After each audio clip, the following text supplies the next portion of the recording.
Hello, everyone. Welcome on into the Wolverine podcast. It is Monday, June 9th. Hard to believe we're already in the second full week of June. Summer is in full swing. Football preview is in full swing. We'll talk about that in a second. Anthony Broom here with Chris Ballas and Clayton Safey in a pre-recorded episode this week. We're not live, but we're still going to take your questions from the fort at the end of the show. Last week, we talked offensive transfer portal additions. We're going to switch over to defense and special teams today. Michigan had its hearing with the Committee on Infractions on Friday. We'll hit on that briefly, and then we will take your questions and get out of here. But fellas, welcome on in. Good to be here, buddy. Let's do it. I'm pumped. You guys are talkative today. I love it.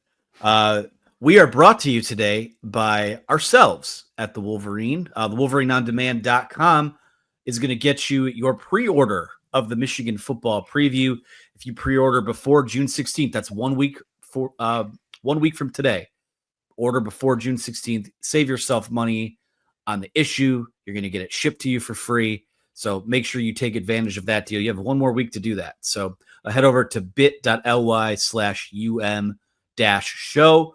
Or if it's easier for you, just head over to the WolverineOnDemand.com.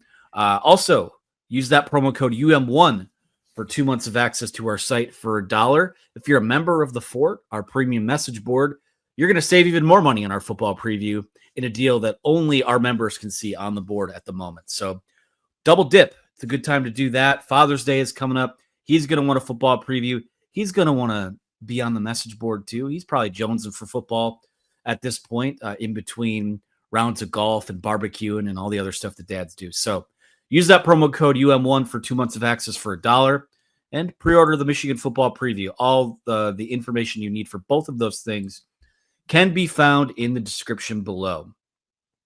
All right, well, like I said, we are going to move over to the defensive side of the ball, discussing Michigan's transfers that they brought in. I want to start, I'm going to jump around a little bit only because the first guys I want to talk about are a bit of a package deal here. TJ Metcalf and Tevis Metcalf.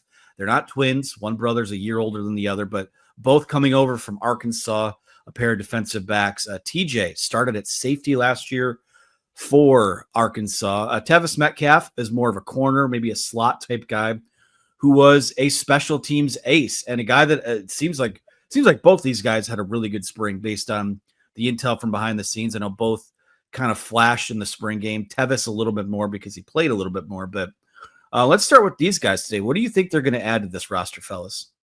Depth, and who knows how much they'll play, but they will be in the rotation, right? And maybe Tevis a little bit more. But I will say that they've been great fits from everything that we've heard from people in the building and people around the program. They said that these guys really bought into the culture, that they've been great locker room guys. So they needed depth there. There's no question about it. And to land the package deal was extremely helpful. And obviously special teams are huge too. So I think they will both contribute there. They need to pick it up on special teams a little bit this year. Last year was a little bit disappointing based on what we'd seen the previous several years with Jay Harbaugh, who was elite there. Let's be honest. So JB Brown has some things to prove there too.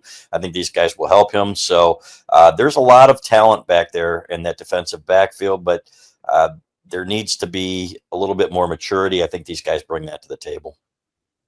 Yeah, I mean, football family, right?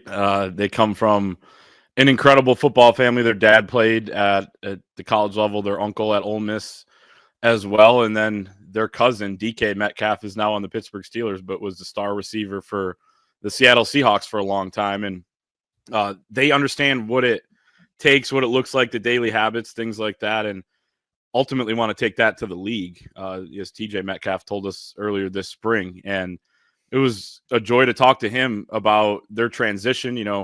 I asked him, if he realizes or one of the things that was the most appealing about coming to Michigan, that guys like Rod Moore, they make a big play in a big game, and it's the biggest play in the biggest game of the season. And, that you're on this stage. And, he said absolutely that was definitely part of it. And they want to play in the Michigan-Ohio State rivalry. They want to play against the best teams in the country. And you can do that in the SEC, but the difference between Arkansas and Michigan is that you're probably going to be on one of the better teams in the country at Michigan. And I think they're excited for that. I think TJ is going to play more. I think TJ is going to potentially be the starting nickel on this team and can also play safety. And then Tevis, probably an underrated addition just because of TJ, taking a little bit more of the headlines there when you look at him being older and he's got more experience and everything. But the fact that they burned his red shirt last year at Arkansas because he was such a valuable special teams weapon and that he was in the 2 deep at nickel for the Razorbacks, I think bodes well for what his upside is here, that he was already showing that much early on. So 2 really good athletes, 2 guys that make that secondary one of the best in the Big Ten, and be fun to watch those 2 over the next couple of years because they do have multiple years left. Tevis with 3, TJ with 2. So long-term pickups, I think really important additions back in December.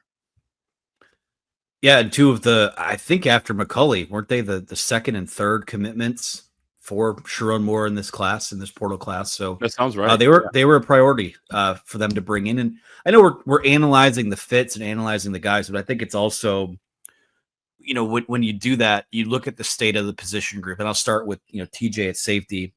Rod Moore is at the top of the food chain there, but still a guy we're waiting to get fully healthy. I don't want to overstate his condition or anything like that, but we don't know how full go he'll be when the season starts or for fall camp, or maybe you guys can jump in and add some clarity on that. But I feel better about it today than I did a couple weeks ago. And let's just put it that way, based on what we've heard. He's made a lot of progress here. So, and Rod Moore's Rod Moore, man, he's going to work for it. Yeah. So, Rod Moore, you drop him in the top of the pecking order, but from there, I won't say there are questions. I think you have a lot of options here with guys who bring different things to the table. Like, I'm a big Brandon Hillman guy. He plays with his hair on fire, but that also means sometimes he's over pursuing plays or not where he needs to be.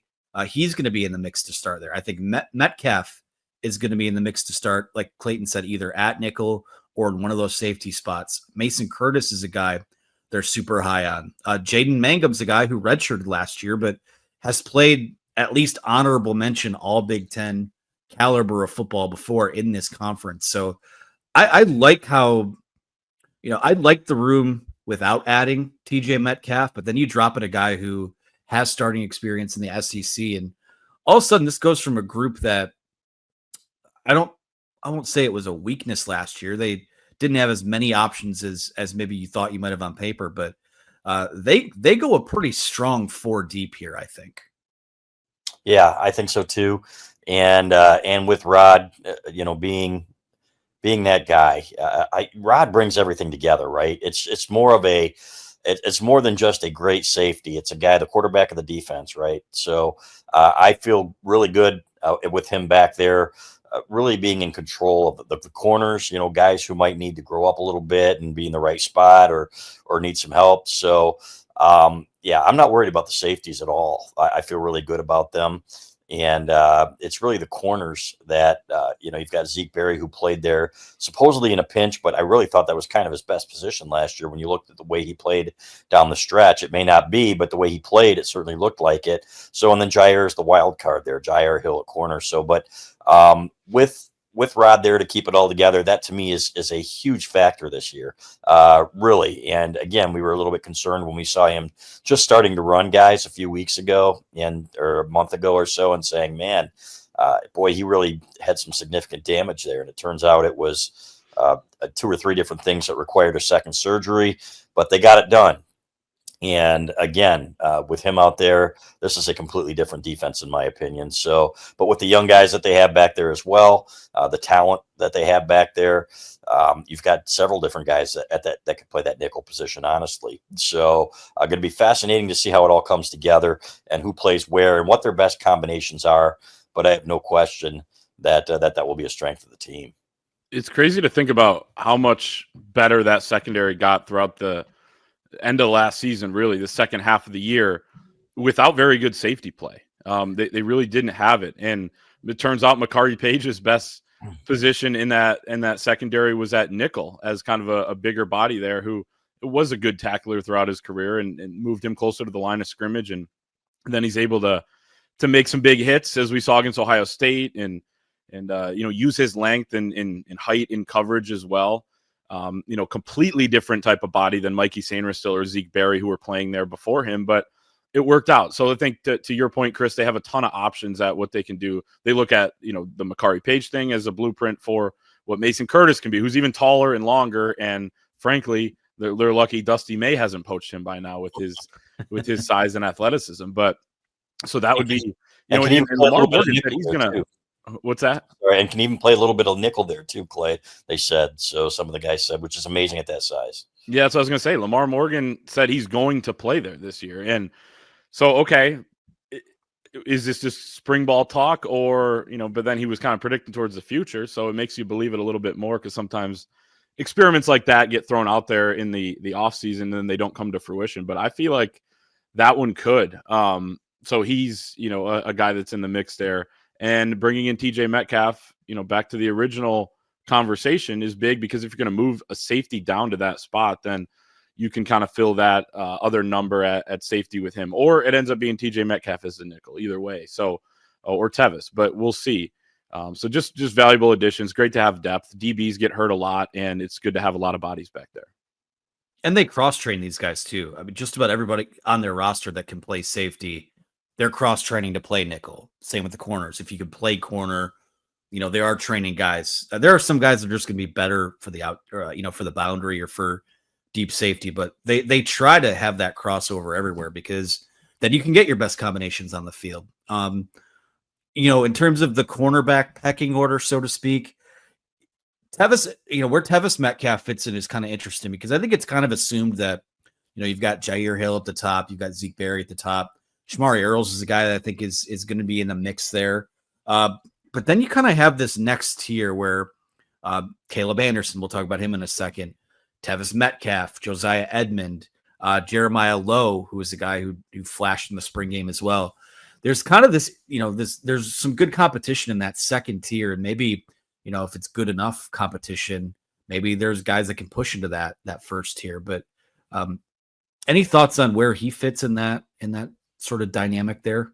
Again, just depth, I think. And just like you said, just like you explained it, right? These are all things that are going to be figured out in fall camp. And who has, it's cliche, but whoever has great summers and whoever really puts the time in, those are the guys that are going to be favored to do more in the fall. And I remember Dave Brown, a Michigan safety, the late great Dave Brown, who played in the 70s, telling me in a Where Are They Now article, he said, I used to sit there at night and think, man, I could really use a pizza.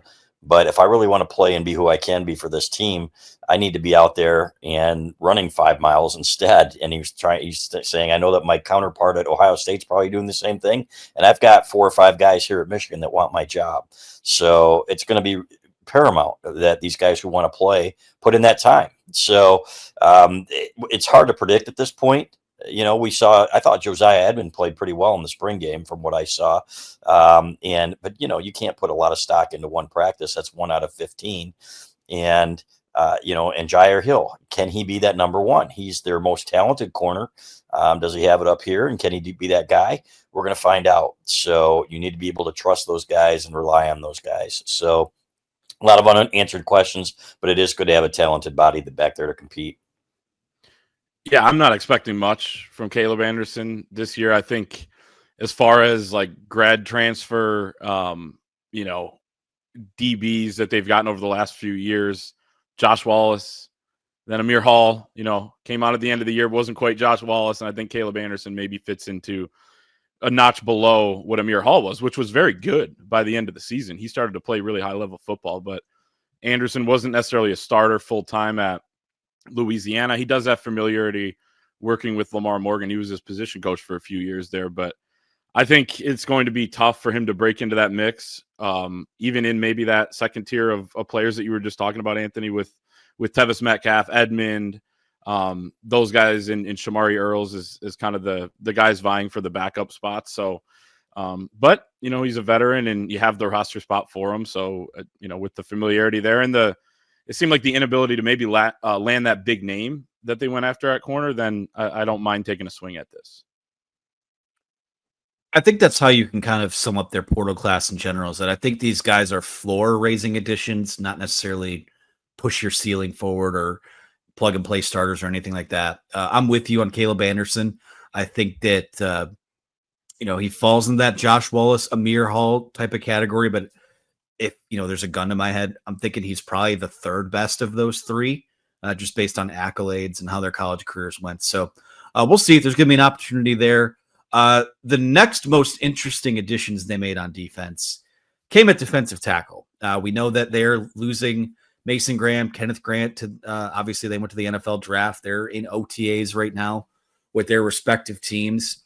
So you had to backfill that. Rayshon Benny is going to move into a bigger role. A couple guys like Trey Pierce, Eno Etta in for bigger roles, but a couple other floor-raising additions in Damon Payne, a Belleville guy who comes over from Alabama, Trey Williams from Clemson. Both guys who are extremely similar. Just in terms of college production. Now, Trey Williams has been a little more injury prone, whereas Payne has been more of just a rotational guy by trade. A lot of people seem to think that Trey Williams, if he can stay healthy, that there is that next gear there for him to find, but it just hasn't happened in college yet. But both those guys, really quality additions to a defensive tackle group that's not going to be as talented as it was last year. I mean, I guess a guy like Rayshon Benny might have something to say about that, but they're going to be, you're not going to have those guys out there playing 60, 70 snaps a game like, Mason Graham and Kenneth Grant had to sometimes. Yeah, and what John Jansen told me is Michigan's play-by-play color commentary, Cade Tater, and obviously All-American offensive lineman here in the 90s, said that they've got several guys that pretty much do the same thing. Nobody's going to be as dominant as Mason Graham ever, probably in our lifetimes at that position. I know that's a strong statement, but I have never seen anybody in my several years on this planet dominate games like he did. He was unbelievable and the best that I've ever seen do it here. So, but you've got guys that can make a difference and that can stop the run. That's the main thing, right? Are these guys strong enough at the point of attack to stop the run? Yes, they are. I think Trey Williams has a chance to be a Kenneth Grant light type, right? Where he's not Mason Graham, but he can be maybe a half notch below a Kenneth Grant if he stays healthy. We've heard really good things about his spring. He was really bringing it. He was really hard. Once he got going, it's really hard to put up that wall and to stop him, no matter how good your technique is. This guy had a really great spring to the point that other schools we've heard were trying to poach him. Michigan probably had to up the ante a little bit in NIL money and opportunities for him to stick around. So, which is good news. So I like that line. I like the depth there. I think they did a great job addressing that. You win championships with great defensive line play, guys. You start great defense starts up front. Cliche, whatever, but that's a fact. So really like what they did there. Yeah, Anthony, you mentioned earlier maybe like the prioritization of what Michigan went after in the transfer portal. And I mean, I think that clearly like defensive line was near or at the top of the list in terms of what they wanted to fortify in the portal this offseason because of what you lost. And luckily, no one else in the country is going to have defensive linemen like Mason Graham or Kenneth Grant either, especially Mason Graham. But I guess, there'll be great D linemen out there that'll go in the first round next year. But those two made up an incredibly special duo. Now you have a decent amount of depth. I think Rayshon Benny is much better than maybe he's getting credit for nationally and could be a breakout player in college football this year who is going to lead the charge there, and a bunch of guys you can rotate through and keep fresh, and a bunch of big bodies too. Trey Williams comes in at 6'2", 315. Damon Payne, 6'4", 313. And then you look at Trey Pierce, Eno Etta, Ike Awuna. They're all over 300 pounds. Rayshon Benny's the lightest of all of them at 296, and we know how quick his feet are and how well he moves and the strength he has too, right? 296 is not very light there, even though he's the lightest of the bunch. So I like the rotation, what those guys bring. Trey Williams, like you just hear about the personality that he has, the great fit that he is for this locker room. And Michigan has a lot of defensive linemen throughout the years with personality. Aiden Hutchinson, Chris Jenkins, I think he fits in that type of mold in terms of, the locker room type of guy. And the occasional flash play is kind of what he brought to the table at Clemson when he was healthy, including 2 sacks against Texas in this year's past year's college football playoff, right? So, he can play. He's going to play that nose guard spot, in my opinion. Damon Payne will probably play the Rayshon Benny role of years past, where he's kind of the backup 3 technique. And Those are your top 3 D tackles, and I think you bring in the other depth guys from there. But it was huge to get, in terms of that top 3, right? To get 2 and 3 when you didn't have them on the roster before was massive. And you just look at the group in general. Last year, Ike Awuna had never gotten any playing time at the college level. He comes in, he was your DT4 last year, behind Mason Graham, Kenneth Grant, Rayshon Benny as well. And I thought he came in and played some quality football and really kind of held his ground. And now all of a sudden he's your DT6. So not saying that he was, they have the best room in the country or anything like that, but they saw that there was a need there. They addressed it. Job well done. I think that was a big priority for them, like you said. Moving over to linebacker now, where they added one player in the transfer portal, junior Troy Bowles, who comes over from Georgia. He's also the son of Tampa Bay Buccaneers head coach Todd Bowles. And he's an interesting guy, too, because he was a former top 100 recruit. I think On3 was a little bit lower on him than the consensus, but a guy who I think dealt with some injuries at Georgia. He was injured in spring ball at Michigan as well, but there's some untapped potential there. And, the thing with going to a school like Georgia is that you've got nothing but studs in the room with you. And if you're injured, you just kind of fall out of the pecking order. And, they've got some good guys ahead of them here. Obviously, Ernest Hausman's going to start. Jayshon Barham's going to start. Jimmy Rolder's kind of like that third starter for them. I think Cole Sullivan is a guy that they feel like is maybe Jayshon Barham light right now in terms of what they're able to do with him as a pass rusher, a guy that can drop back in coverage as well. But, Bowles he's a lotto ticket for sure. But I think another guy that in theme with these other additions just raises the floor of the room. Yeah, I like the depth in this linebacker room. This is really one of the better rooms I can remember. And they've had star power, right, with the guys like Devin Bush, and you go right down the list over the years in the Harbaugh era. But in terms of depth, they're as deep as I can remember in terms of guys who could play at a high level if they all reach their potential. And I really feel like they're in a good spot. So with Bowles, I think he's got a chance, right, to really going forward to earn some time. Rolder's been injury prone. He's got to stay healthy. They love him when he's out there. The problem has been keeping him on the field. So those top 3 seem kind of set, but they're going to need other guys to play too. And I think this is an opportunity. So a really nice addition. Watching his film, his high school film and everything else, you're looking at a guy who was ranked as highly as he was for a reason, right? He's got an unbelievable skill set and athleticism. So I think he makes that room deeper and maybe more. Yeah, I mean, Brian Jean Mary seemed really excited about him when he was given his press conference this spring. And he was even asked, like, will he be healthy by fall camp? And he said, oh, yeah, he's not that good where we would have just taken him, if we knew he was going to miss, like a whole season or whatever. They feel like he can contribute. And I think that they're high on him. I think he's undersized at 6 foot, 220. That was one of the issues that hurt him at Georgia, where you bring in a bunch of other guys who were ready to play in his class and then actually got passed over by guys in the following class, last year's freshmen on their depth chart. He's only played 46 defensive snaps in college football.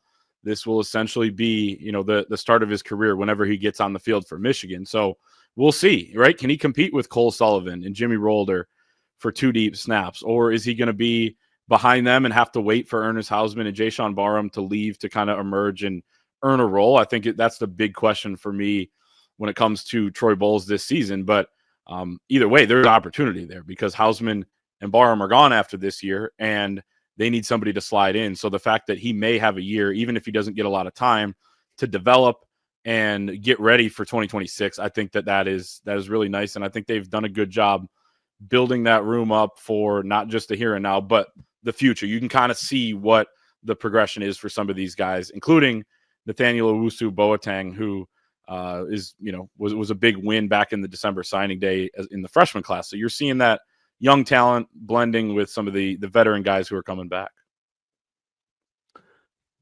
Yeah, I think obviously with Bowles, like you said, it's a little more of a long-term play. Ernest Hausman, Jayshon Barham, those are guys who are probably in the NFL this time next year.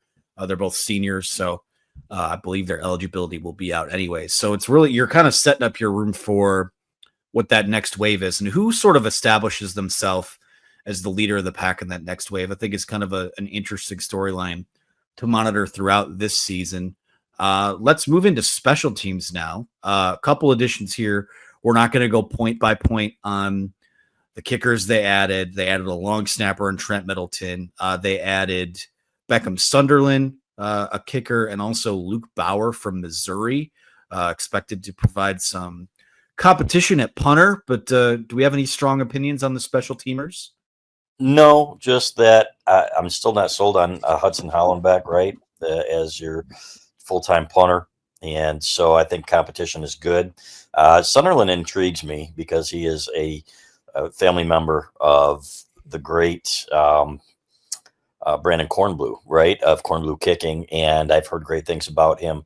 And I like these former soccer guys, right? Some of them, he's a great athlete. You know, a lot of people say, oh, he's a soccer player. No, he's a great athlete. So I think he's got an opportunity to do some things both as a punter and a kicker.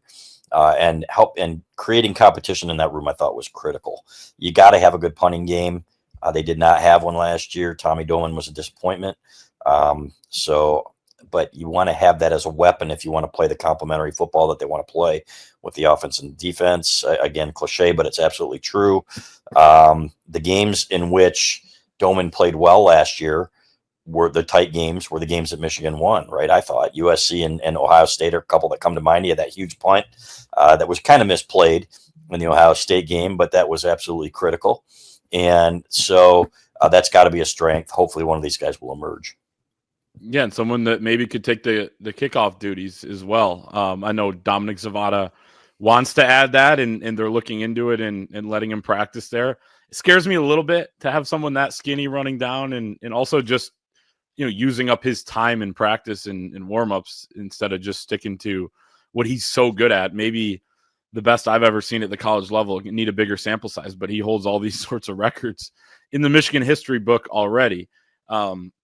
So that's what they wanted to do. JB Brown said that in the spring. They wanted to add competition. They wanted to make sure they had multiple options at each spot.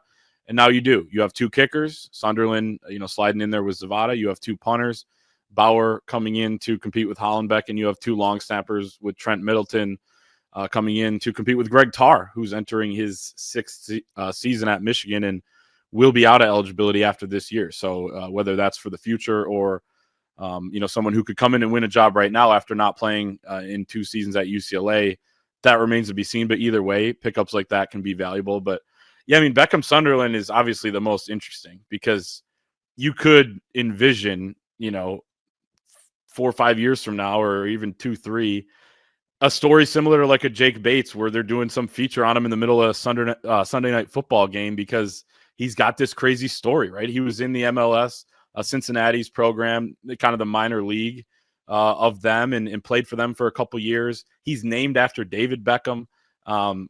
All sorts of things to highlight there. So, and whether that's at Michigan, right? One of us might be writing that story. So he really interests me. I'm excited to hear about how he's doing in practice. And but I'm sorry, Beckham, you ain't taking a job this year. That one's Zavada's.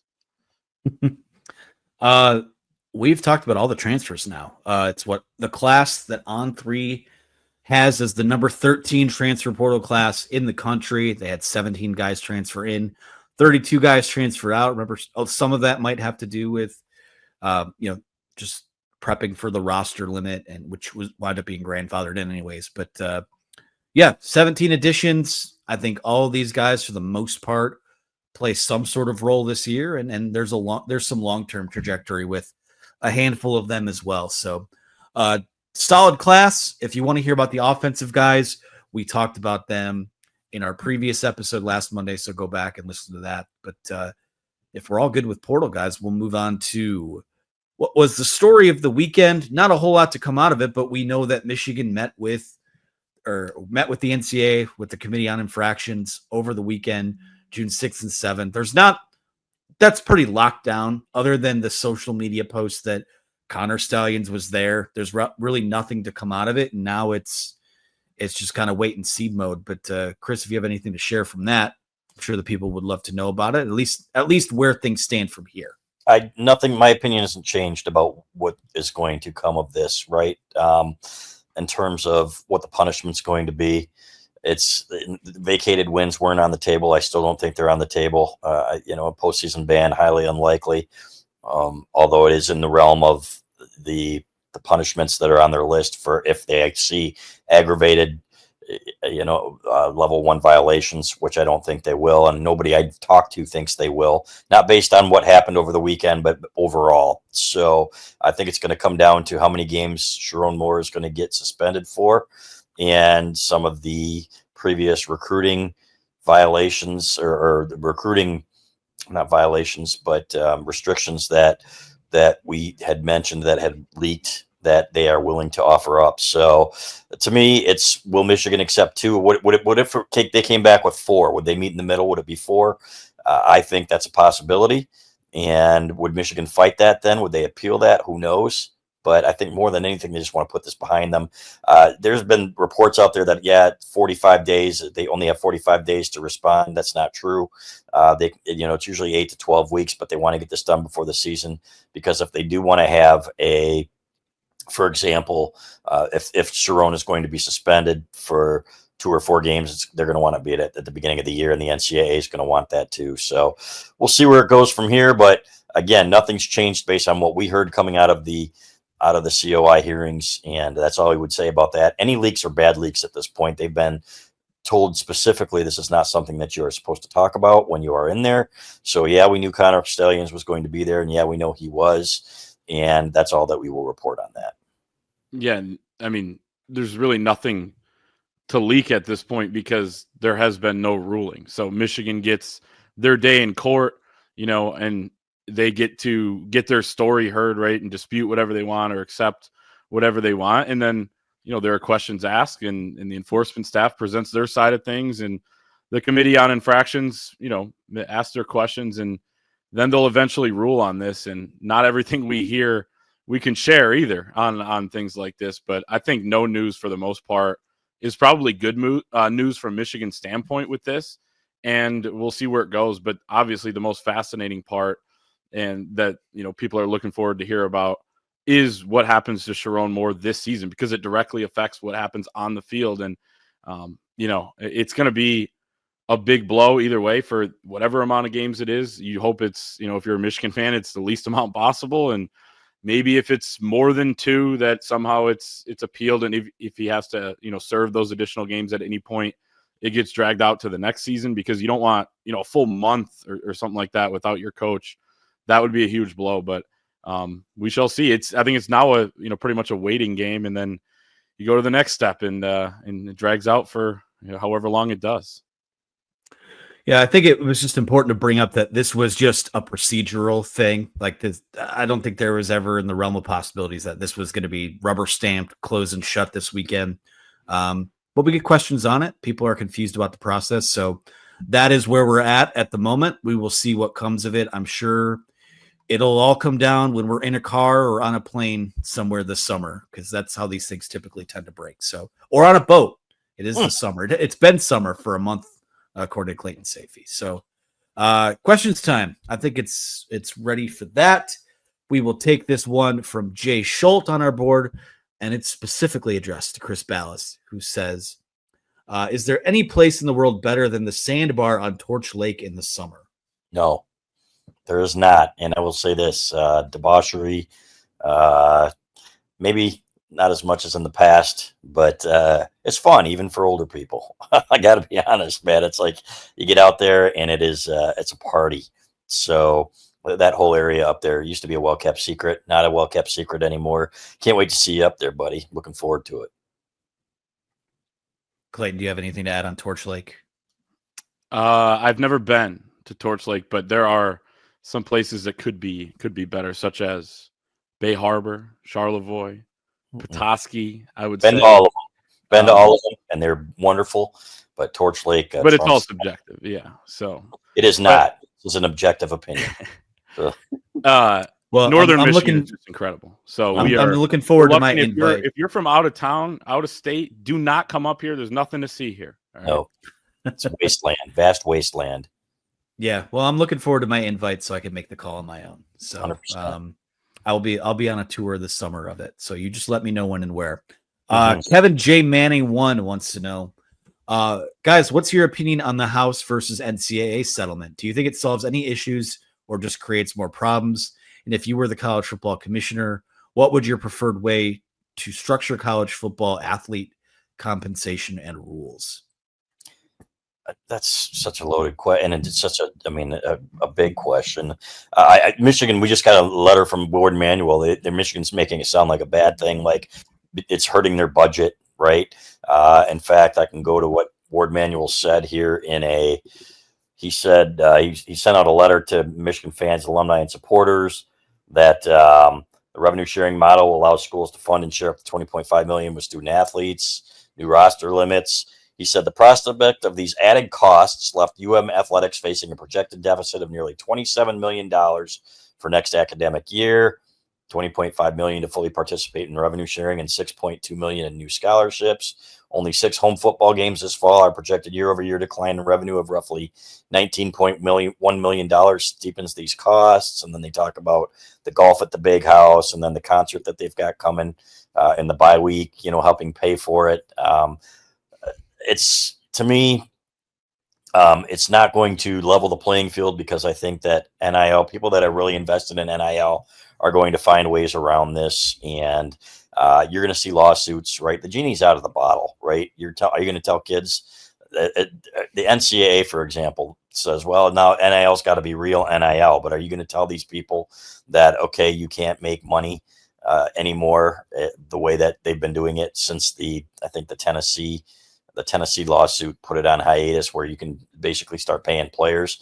I don't see that being the case. I think in another year or so, it's going to be the similar. We're going to have contracts. That's the direction I see this thing going. So we'll see. But right now, it sounds to me like Michigan's in a really good spot in terms of boosters that are willing to fund NIL, and Michigan's in a really good spot now in terms of finding legit NIL opportunities for its student athletes where it wasn't 2 or 3 years ago. So they've made a lot of progress. I fully expect Michigan to be in a position of strength no matter what happens here in the next several years.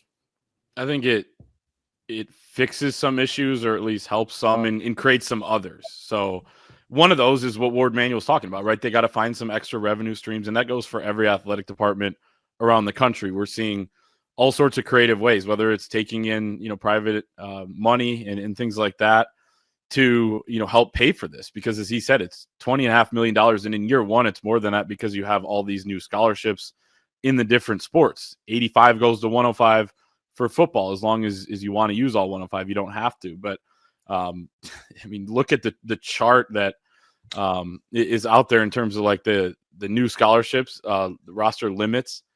And it's wild the amount of scholarships they're giving to kind of balance this out for Title IX, where you got, women's fencing has, 70 scholarships if they want it and things like that. So there are a lot of logistical challenges when it comes to being an athletic director right now. But I'm just interested to see, like, if this clearinghouse NIL Go, which is run by Deloitte, one of the big 4 accounting firms, not the best. I still prefer Doran Mayhew over them. But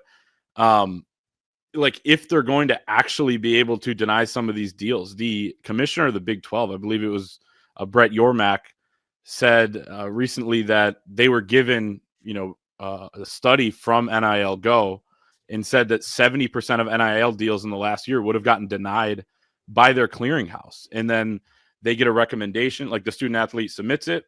And if it gets denied, they get a recommendation that actually your real market value for this deal is not 100,000, it's 50,000.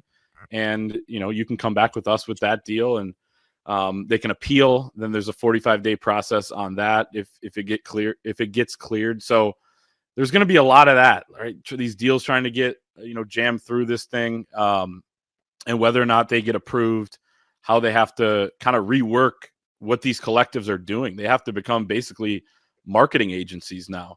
And I do think the advantage Michigan has is Jared Wangler and all these guys that started Valiant Management. That's what they started as, a marketing agency for, these athletes who once, this all passed in 2021 could finally make money off of their NIL. Then they evolved and created the Champion Circle Collective. But so they should have a leg up there, being able to get those legit deals done. But so many different layers to this.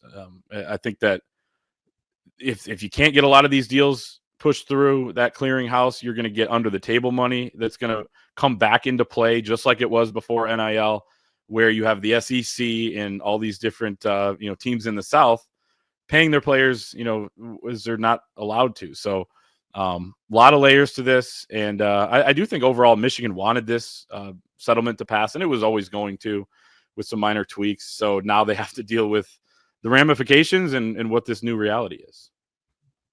I think a lot of what it provides too is clarity on the numbers, the math you need to do. I know one of the reports was that I think a school like Texas, for example, their football roster for this fall cost about $40 to $50 million.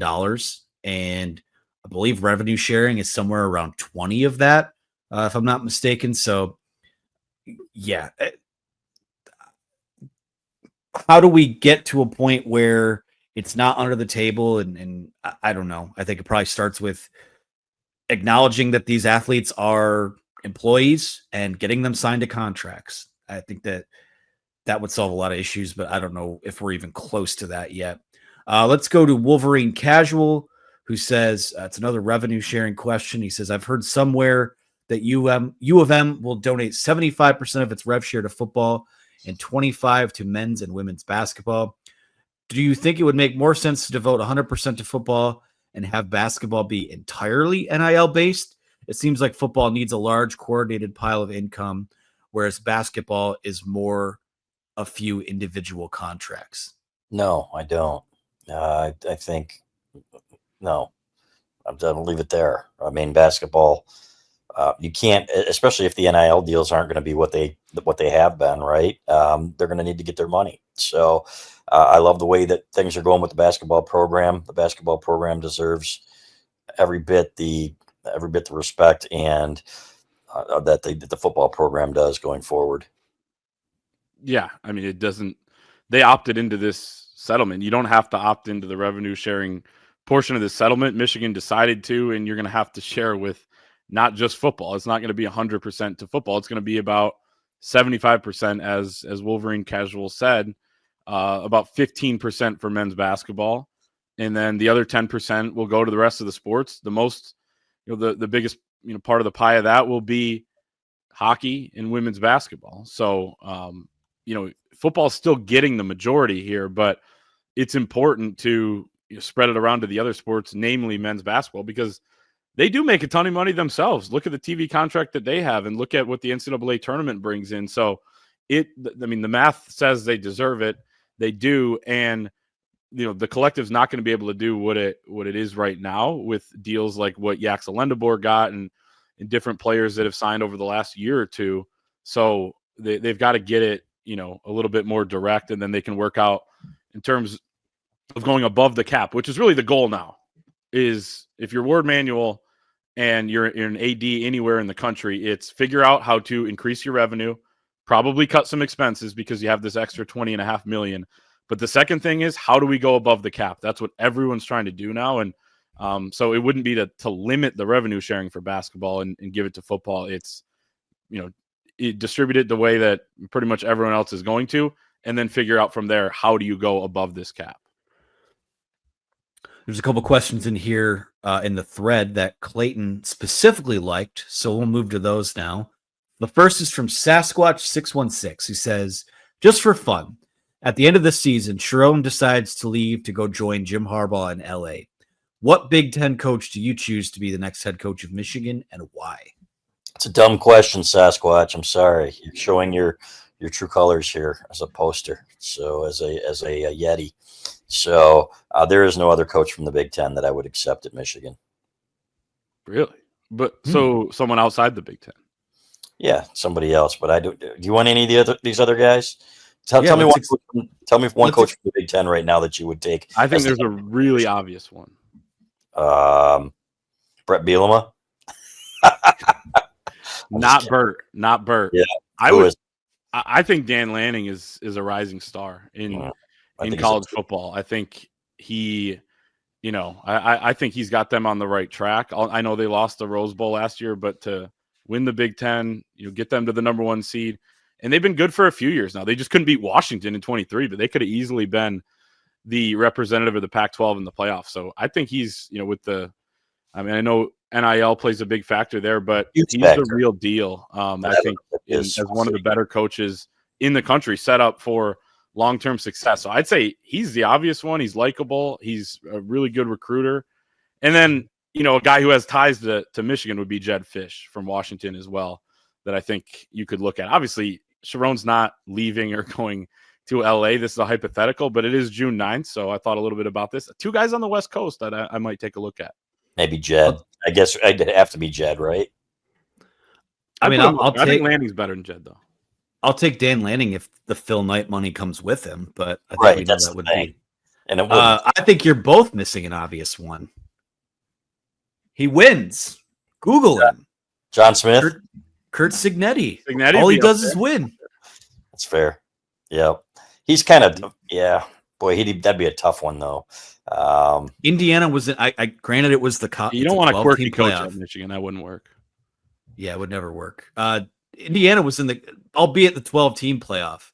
Indiana was in the college football playoff. It's true. That's crazy. And He's, JMU 2 years ago had a team that could have gotten in like a 12 team if things broke their way. Like he had that program that transitioned from FCS. Like he's a good coach. He's been at Alabama. Isn't he 64 years old though?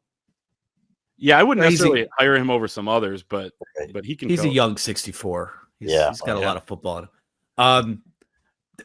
I don't want to go too far off on a tangent here, but just doing the Big Ten preview for our football preview, which you can pre-order again using that link below.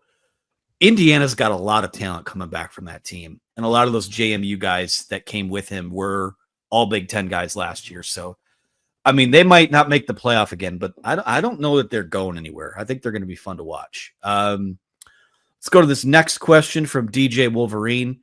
2025 predictions, he says. There's a couple of them here, so I'll go beat by beat. Who leads Michigan in rushing yards this season? Jordan Marshall or Justice Haynes? Jordan Marshall. I think he's going to rush for over 1,000 yards, and I think that Haynes is going to be he's going to have his share too. I think that's going to be a great 1-2 combination, but I like Marshall. Yeah, this is such a tough question. I could see it either way. I think if Haynes breaks off some longer ones, he may have a chance. But it's tough. I'll go with Jordan Marshall, but I think it's really close, and a lot of it could depend on how healthy each guy stays. Yeah, this backfield reminds me a lot of that 2021 backfield with Corum and Hassan Haskins carrying the load. I could see Justice Haynes having a big year.